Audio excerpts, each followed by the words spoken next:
오늘 벨사살이 본 글자의 의미라고 하는 제목으로 하나님의 말씀 선포하겠습니다. 벨사살은 바벨론 최후의 왕입니다. 당시 메대와 바사 군대가 바벨론 주변을 포위한 상태였습니다. 이 같은 상황에서 벨사살 왕은 큰 잔치를 벌였는데 이것은 귀족들과 또 군사들의 사기 진작책으로 그렇게 연회를 베푼 것이지요. 또 중요한 사실이 하나 나옵니다. 벨사살이 잔치를 벌일 때에 예루살렘 성전 기명을 술잔으로 사용하여 잔치를 벌였습니다.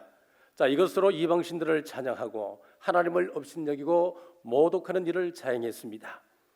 벨사살이 그처럼 행한 것은 당시 술잔으로 사용했던 성전 기명은 과거 느부갓네살 왕이 바벨론 제국을 건설한 이후에 가장 대표적인 승리가 바로 유다 멸망이었고 예루살렘 성전을 무너뜨리고 거기서 뺏어온 이 성전 기명들이었기 때문에 그렇습니다. 벨사살은 느부갓네살이 승리한 대로 현재 위기 상황에서 자기 자신도 메데바사로 공격으로부터 승리할 것을 기대하고 승리의 전리품인 성전 기명으로 이와 같은 악행을 저질렀습니다.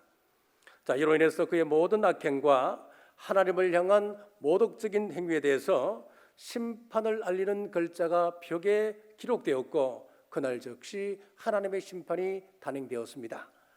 벨사살은 이를 모르고 있었습니다만은 이를 해석한 다니엘은 하나님께서 어떤 일을 행하실는지 알고 있었습니다.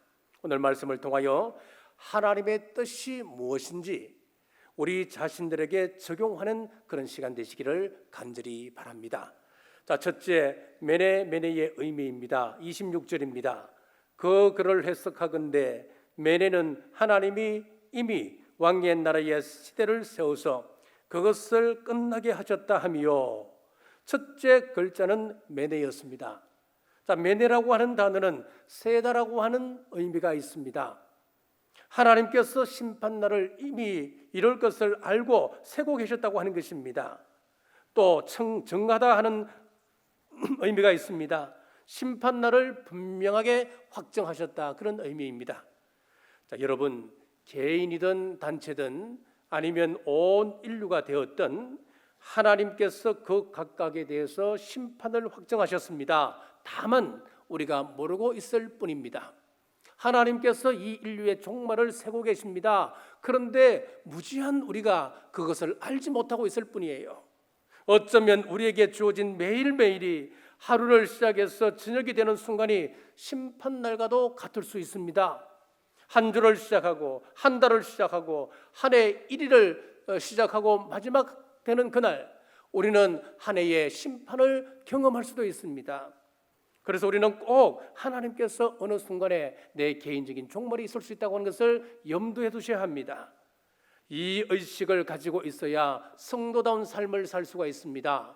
이 의식을 가지고 있지 아니하면 천년 만년 사는 것처럼 우리는 방자하게 삽니다. 함부로 막 삽니다.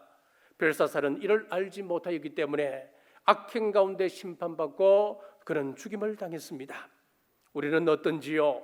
심판날을 정하고 세시는 하나님을 기억하고 사시는 우리 모두 되시길 주님의 이름으로 축복합니다. 성경은 하나님께서 사람들의 악에 대해서 심판하시는 사건을 여러 가지로 말씀하고 있습니다. 대표적인 사건으로 노아 홍수의 사건을 들 수가 있습니다. 창세기 6장 3절에 보시면은 여호와께서 이르시되 나의 영이 영원히 사람과 함께하지 아니하리니 이는 그들이 육신이 됨이라. 그러나 그들의 날은 120년이 되리라 하시니라. 사람들의 모든 죄악으로 인하여서 그들의 날을 120일이라고 확정을 하셨습니다. 이처럼 하나님께서는 구체적으로 심판날을 정하고 계셨습니다. 이날까지 사람들이 회개해야 합니다.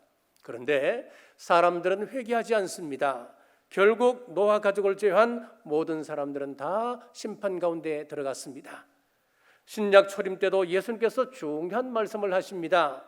당시 구약교회는 율법주의와 거짓 그리고 모든 탐심과 악행으로 가득하였고 하나님의 아들이신 예수 그리스도마저 십자가에 못 박아 죽여버렸습니다. 이 때문에 하나님은 심판날을 작정하십니다. 누가복음 19장 43절에서 44절입니다.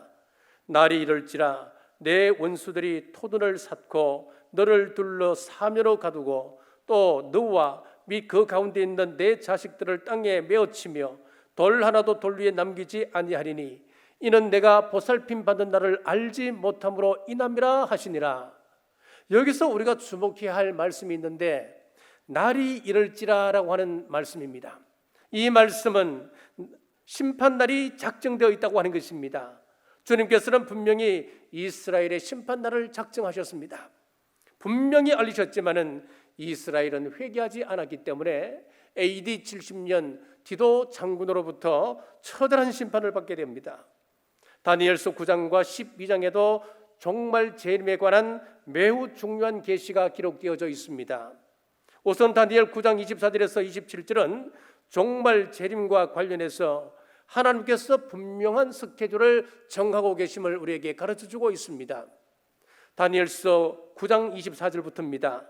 내 백성과 내 거룩한 성을 위하여 이런 이래를 기한으로 정하였나니 허물이 그치며 죄가 끝나며 죄악이 용서되며 영원한 의가 드러나며 환상과 예언이 응하며 또 지극히 거룩한 네가 기름 부음을 받으리라.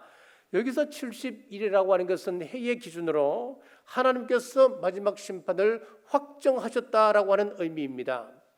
그리고 다니엘서 12장 11절에서 12절에도 같은 맥락의 말씀이 나옵니다.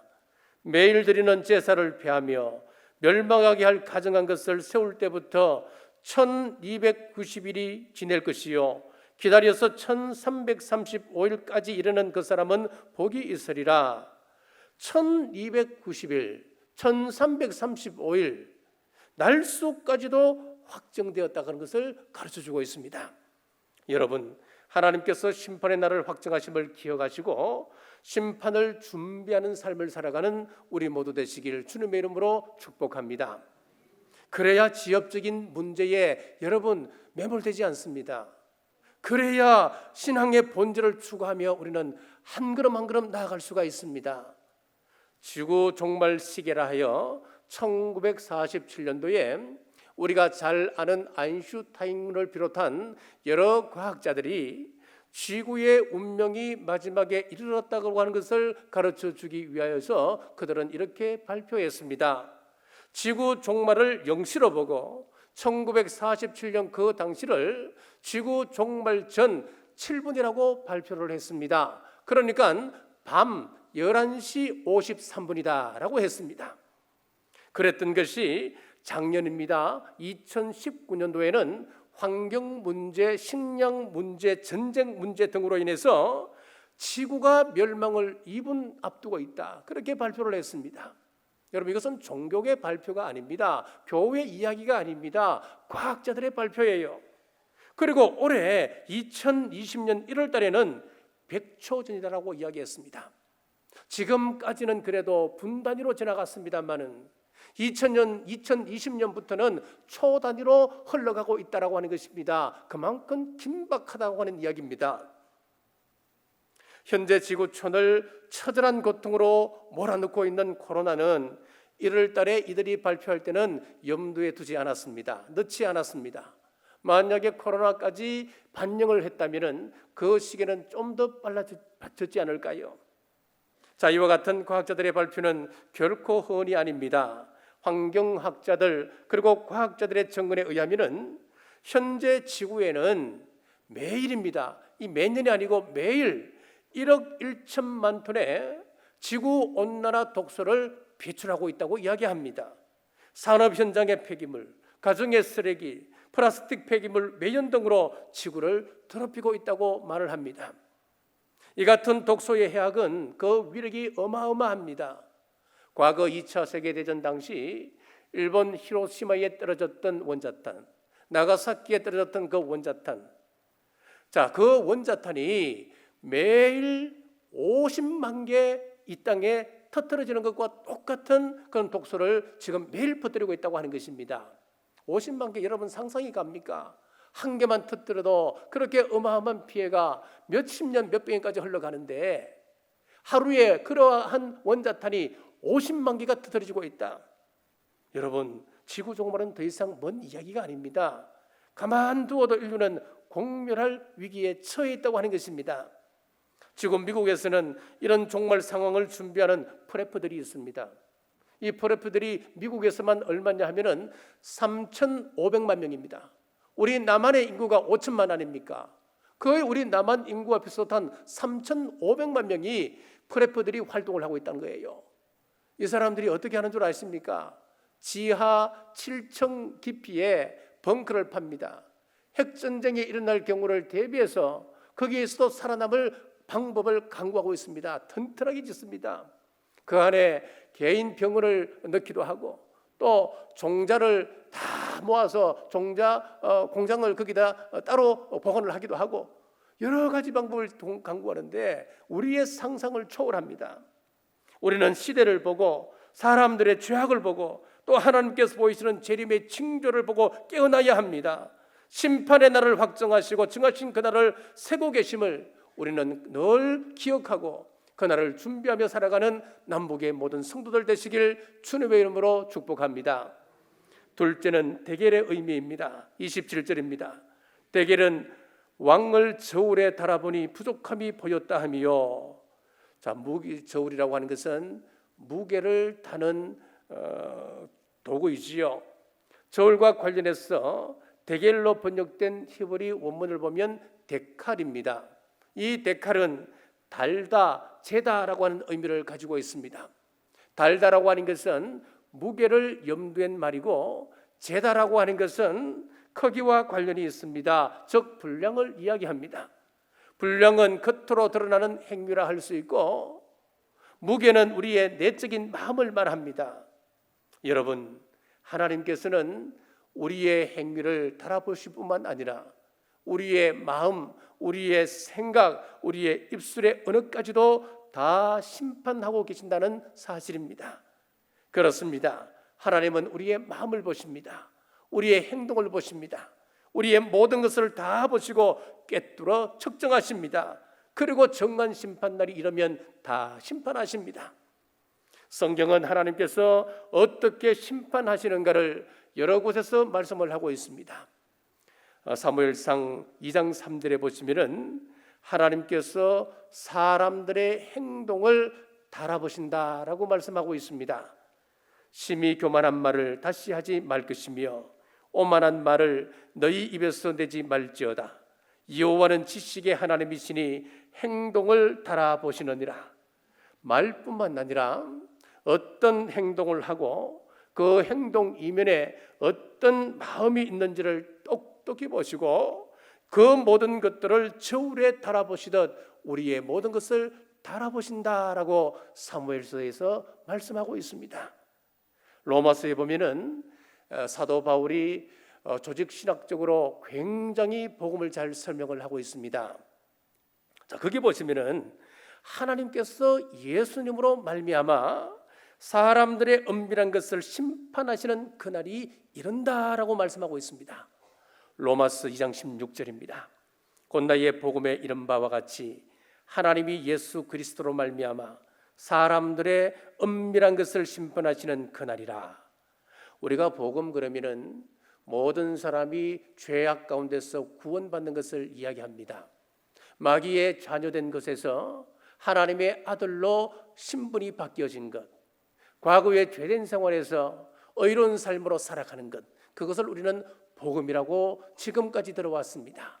정확합니다. 맞습니다. 하지만 다른 한편으로 복음은 우리의 모든 행위와 우리의 모든 은밀한 것까지도 다 심판하시는 것까지 포함되고 있다고 하는 것을 로마서 2장에서 말씀하고 있는 거예요. 하나님께서는 예수님으로 구원받은 우리 성도들이 우리의 마음과 뜻과 우리의 삶을 다하여서 하나님을 섬기길 원하시고 계십니다. 그래서 궁극적으로 그 행위대로 상을 주시고 책망하시고 심판을 내리시기도 합니다.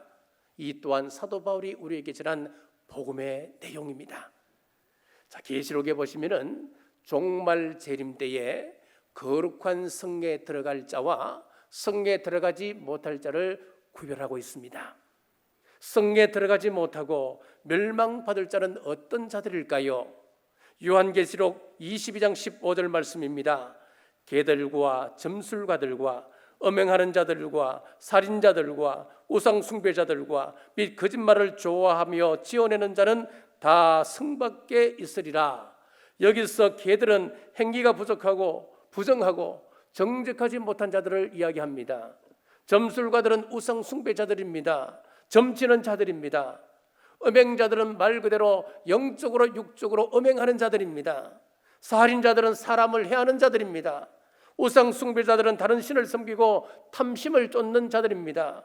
거짓말을 좋아하는 자들은 마음으로 입술로 거짓을 행하는 자들입니다. 이와 같이 구체적으로 나열하면서 이들은 다 성 밖에 있으리라 라고 했습니다. 그렇습니다. 말씀대로입니다. 하나님은 우리의 마음을 보십니다. 우리의 행동을 보십니다. 자, 믿음의 사람들의 증언을 들어보십시오. 청교도 시대에 미국의 시인이며 사상가였던 R.W. 에머슨이라고 하는 사람은 씨를 뿌리면 거두어야 한다. 남을 때렸으면 괴로워해야 한다. 남에게 착한 일을 했으면 자신도 그 보상을 받게 된다. 이것이 인간의 역사이며 곧 있을 최후 심판의 예고편이다. 역사상 최고의 설교가로 뽑히고 있는 찰스 서펄전은 티끌이 모여서 태산이 된다. 사소한 행동 하나하나가 중요하다. 그 모든 것을 드러내 회개할 날이 있기 때문이다 라고 했습니다. 미국 민권운동가인 L.J. 베이츠는 범법이 형벌같이 의로움이 보상 없이 지나가서는 안 된다. 최후 심판날도 이 원칙이 적용된다. 자, 이 모든 말들을 보면은 오늘 본문의 말씀과 다를 바가 없습니다. 맥락을 같이 합니다. 그렇습니다. 하나님께서는 우리의 마음을 보십니다. 행동을 보십니다. 우리의 모든 것을 보시고 측정하십니다. 그리고 정한 심판날이 되면 깨끗이 다 심판하십니다. 사랑하는 남보정 여러분, 우리의 모든 것을 보시는 하나님의 심판날을 기억하고 복음에 합당한 삶을 살아가는 남부의 모든 권속들 되시길 주님의 이름으로 축복합니다. 셋째, 우바르신의 의미입니다. 28절입니다. 베레스는 왕의 나라가 나뉘어서 메대와 바사 사람에게 준바되었다 함이니이다 하니. 자, 벨사살이 마지막으로 본 세 번째 글자는 우바르신이라고 하는 글자였습니다. 자, 이 글자의 의미는 하나님께서 측정해 보시고 악이 드러나게 되면 그것을 낱낱이 다 심판한다, 그런 의미입니다. 28절에 보면 베레스가 나옵니다. 이것은 아람어입니다. 히브리어로 바꾸면은 파레스인데 나누다, 둘로 쪼개다, 그런 의미를 가지고 있습니다. 그러면 나라를 쪼갠다고 하는 것은 무슨 말이겠습니까? 나라가 망한다는 이야기 아니겠습니까? 자, 이에 대해서 성경은 여러 사건을 통해서 이러한 심판의 모습을 우리에게 보여줍니다. 소돔 고모라의 심판을 보십시오. 창세기 19장 24절입니다. 여호와께서 하늘 곧 여호와께로부터 유황과 불을 소돔과 고모라에 피같이 내리사 하나님께서는 소돔과 고모라의 모든 악한 행위를 보시고 그들 가운데 유황과 불을 피같이 내리셔서 그 성을 멸망시키셨습니다. 종말 때도 마찬가지입니다. 하나님께서는 모든 악의 원흉이 되는 적 그리스도와 거짓 선지자들에 대해서 주님께서 재림하실 때에 산채로 유황불못에 던져버리신다 했습니다. 요한계시록 19장 20절입니다. 짐승이 잡히고 그 앞에서 표적을 행하던 거짓 선지자도 함께 잡혔으니 이는 짐승의 표를 받고 그 우상에게 경배하던 자들을 표적으로 미혹하던 자라. 그 둘이 산채로 유황불 붙는 못에 던져지고. 자, 이처럼 하나님께서는 심판날을 정하시고 악인의 모든 악을 보시고 최후의 악인들을 멸하십니다. 자, 우리가 오늘 본문을 쭉 살펴보면서 한 가지 생각해 봐야 할 부분이 있습니다. 본문을 기록했던 이 다니엘입니다. 이 다니엘이 어떻게 그가 그런 거룩한 삶을 살 수 있었고 의로운 삶을 살 수 있었을까 하는 겁니다. 그것은 이유가 있습니다. 그는 자신이 벨사살과 같은 그런 심판을 받을 수 있다고 하는 것을 늘 알고 살았던 사람이었습니다. 다니엘의 이름의 뜻이 무엇입니까? 하나님은 나의 재판관, 하나님은 나의 심판자, 그런 뜻을 가지고 있습니다. 하나님은 나의 심판자십니다. 하나님은 지금 제 앞에 서 계신 재판관이십니다. 이 의식을 가지고 있었습니다. 여러분, 이 의식을 종교개혁자들의 시대에 그 용어로 바꾸면 뭐가 되겠습니까? 코람데오 사상입니다. 하나님은 제 앞에 계십니다. 제가 지금 하나님의 거룩한 모습 앞에 서 있습니다. 그 사상이지요. 지금 다니엘입니다. 지금 자기가 메네 데겔 우바르신 벨사살을 향하여 심판을 선포하고 있습니다만은 그 심판이 자기에게도 그대로 임할 수 있다고 하는, 하나님은 나의 심판자가 되셔서 지금 내 앞에서 그러한 일을 선포하고 계시는 분이라고 하는 것을 그는 처절히 알았습니다. 자, 이런 의식을 가지고 있었기 때문에 다니엘은 의로운 삶을 살 수 있었습니다. 거룩한 삶을 살 수가 있었습니다. 우리가 어떻게 이렇게 단호할 수가 있습니까? 이 사건 이후에 다니엘서 6장 4절을 보십시오. 이에 총리들과 고관들이 국사에 대하여 다니엘을 고발할 근거를 찾고자 하였으나 아무 근거 아무 허물도 찾지 못하였으니 이는 그가 충성되어 아무 그릇됨도 없고 아무 허물도 없음이었더라. 다니엘은 충성된 사람이라 했습니다. 고발할 근거나 허물이 없다 그랬습니다. 그릇됨이 전혀 없다 그랬습니다. 사람들은 이야기하지요. 털어서 먼지 안 나는 사람 있나? 라고 이야기하지만은 다니엘은 털어서 먼지 안 나는 사람이었습니다. 다니엘이 그처럼 거룩한 삶을 살 수 있었던 것은 심판주이신 하나님을 기억했기 때문이었습니다.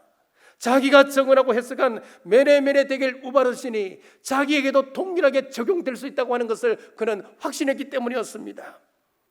사랑하는 여러분, 우리도 하나님의 심판 앞에서 나도 설 수 있다고 하는 사실을 꼭 기억하십시오.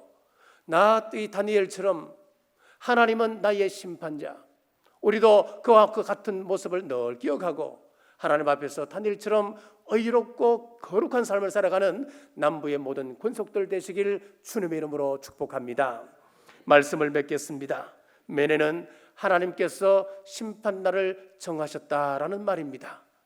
데겔이라고 하는 것은 하나님께서 우리의 마음과 행동을 저울로 달아보시듯 재고 계신다는 말씀입니다. 우바르신은 측정해보고 죄악이 드러나면 낱낱이 심판하신다고 하는 말씀입니다. 이 말씀을 남의 이야기로 듣지 마십시오. 나의 말씀으로 받으십시오. 벨사살은 듣고도 회개하지 않았습니다. 그래서 그날 그 나라는 둘로 쪼개지고 본인은 죽임을 당했습니다. 사랑하는 여러분, 매 순간의 삶이 하나님의 심판이 있다고 하는 사실을 기억하시고 다니엘처럼 의롭게 살아가는 우리 남부교회 모든 권속들 되시길 주님의 이름으로 축복합니다. 기도하겠습니다. 하나님 아버지, 다니엘서를 통해 심판의 경고를 듣게 하심을 감사합니다. 메네 데겔 우바르신 하나님은 심판의 날을 정하십니다. 우리 마음과 행동을 저울로 다치듯 측정하신다 했습니다. 측정해 보시고 악이되라 판명되면 반드시 멸하심을 오늘 분명히 보았습니다. 다니엘은 벨사살이 회개하길 원했습니다마는 그가 회개치 않음으로 하나님의 예고하신 대로 나라는 망하고 그는 죽임을 당했습니다. 아버지, 우리도 마찬가지입니다. 하나님은 우리의 행동뿐 아니라 우리의 마음을 아십니다. 생각을 아시고 심판하심을 알았기에 다니엘은 그의 삶에서 결점 없는 삶을 살았습니다. 의롭고 하나님을 온전히 경외하는 삶을 살았습니다.